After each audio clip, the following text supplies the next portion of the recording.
Welcome back to another episode of Busted Bottle, where we do bourbon whiskey reviews. This is Milam and Greene's The Answer, and what they did is a project that was 5 years in the making. They wanted to see what the difference is of placing barrels in Kentucky and Texas, Bardstown, Kentucky, and Blanco, Texas. They've taken some of the same barrels and placed them in each locations, and they aged them for 5 years. One particular one, the one that was in Kentucky, Region 3, Division 6, East South Central, came up to 108.3 proof, 54.15% alcohol by volume. The other barrels that they had placed were in Blanco, Texas for 5 years. The same barrels came up with an alcohol content of 117.3 proof, which is 58.65 alcohol by volume. It's absolutely amazing how taking the same exact barrels and placing them at different regions, how they come up with different proofs and different tasting and all that. So again, this is going to be a long video. You can fast forward, but I'm going to be getting into the differences between the barrels that were placed in Kentucky and Texas also. So without further ado, very cool how they did this. Now this particular mash bill is 70% corn, 22% malted rye, 8% malted barley. Let's see which is which here. Okay. So we're going to start with the Kentucky. Very cool bottle. This is a 375 milliliter bottle. And again, 54.15% alcohol by volume. Still type is going to be continuous column stills. And distilled in Bardstown, Kentucky in 53-gallon barrels. Release date was May 2025. Master distiller Marlene Holmes. All right, let's go ahead and crack this sucker, shall we?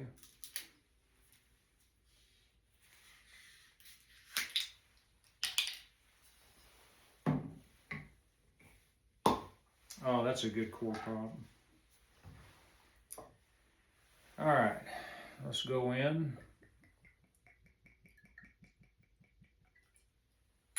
Give it a little pour. There's the color. The particular color on this, I would say, is a gold color. Very nice.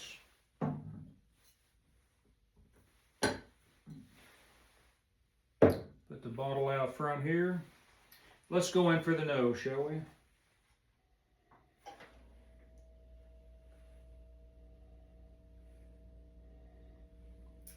Very, very nice nose. You get definitely some fresh fruit type notes. I would say like pear type notes coming off of it. Also has some dried,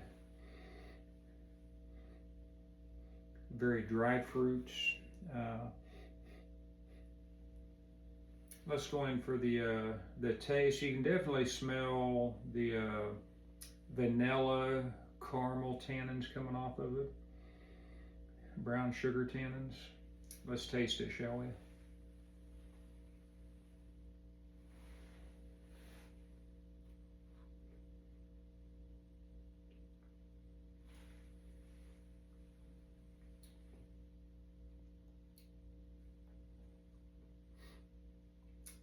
Man, that is good.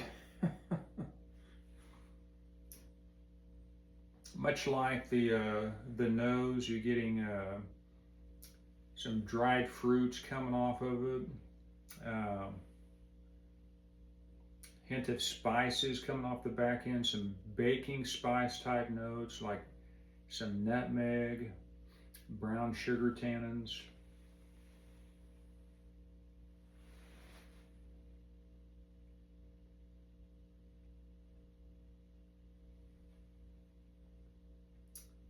(108.3 proof). I'll tell you what, you would never know this is 108.3 proof. That is absolutely amazing. Highly impressed with what I'm tasting thus far. Let's go in for a little bit of a palate cleanser, if I can talk. Liquid Death water, mountain spring water.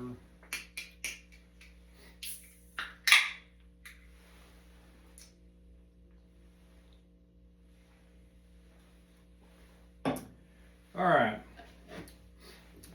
so this is going to be the Texas, aged in Blanco, Texas. Again, it's 117.3 proof, 58.65 alcohol by volume. Let's go in for the cork pop.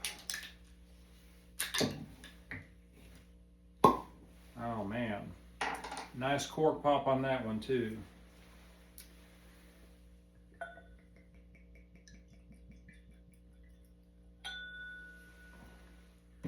Little pour there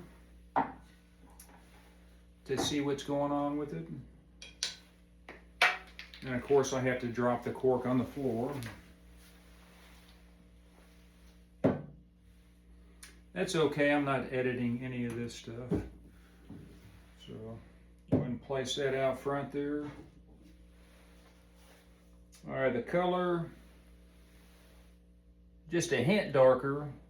I think it's because of that Texas dry heat coming through, brings it up with a little bit more proof, a little bit more color, a little bit more umph, amber color.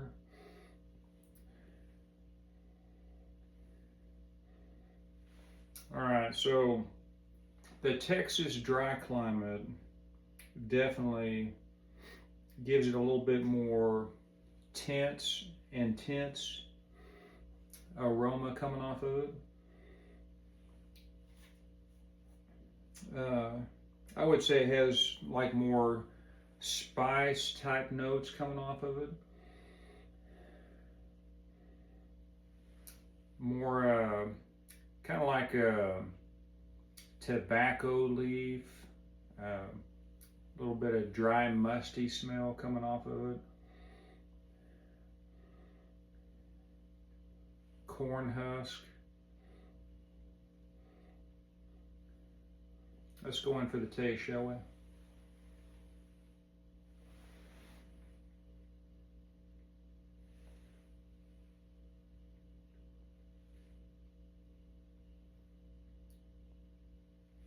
Man, that's good. So, 117.3 proof. You would never know this is 117.3 proof. It's just outstanding. I can't say enough about Milam and Greene. They've done an outstanding job on this particular experiment. You can definitely tell there is a difference between the two climates. There is a huge difference.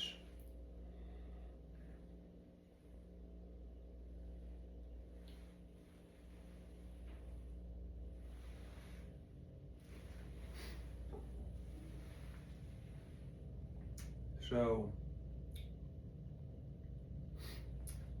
in comparison, I don't particularly like one over the other one. I think they're both very, very good bourbon whiskeys.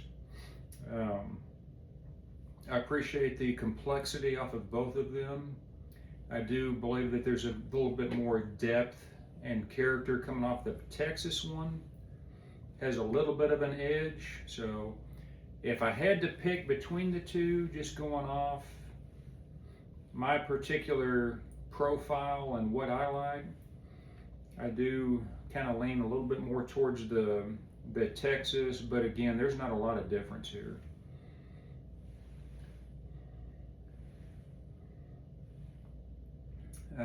There are a lot of similarities, or if I can talk,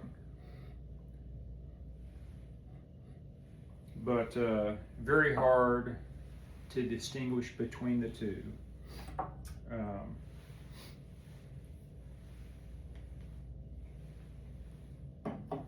But the Texas is Region 3 South, Division 7 West South Central versus the Region 3 South, Division 6 East South Central. So dealing with the two different divisions, East and West, and a little bit more of a amber color versus the gold, a little bit higher proof versus a little bit lower proof. You still get spices coming off of this one, and I think it's because of the high rye content. If you get 22% malted rye, then you're gonna get a lot of spice type notes coming off of it. All right, so I really enjoyed this experiment. Again, I don't particularly like one so much more over the other one. I think they're both outstanding pours. I would definitely, if they were to have a 750 milliliter of either one of these, I think that'd be great. Basically, what I'm gonna do is, with the two samples that I pour, I'm gonna pour them into one glass and do a blending of both of them and see how that vats here. And I'm going to do it in the wonderful Diamas tumbler. If you use the code BUSTED2025, then you get 10% off your order right now. All right, here goes the Kentucky blend going in.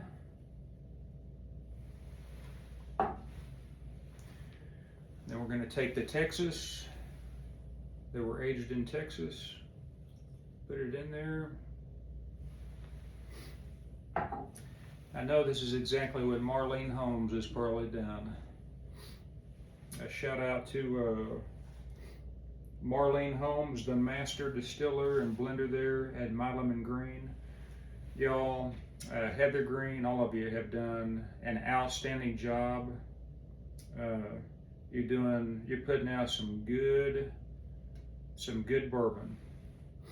All right, so let's go in for the nose.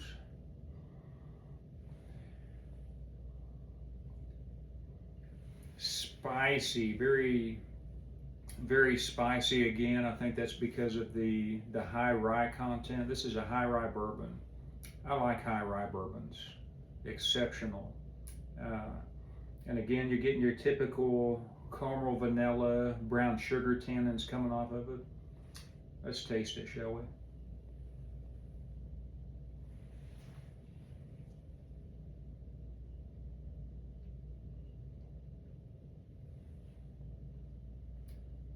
Man, that's just some damn good whiskey.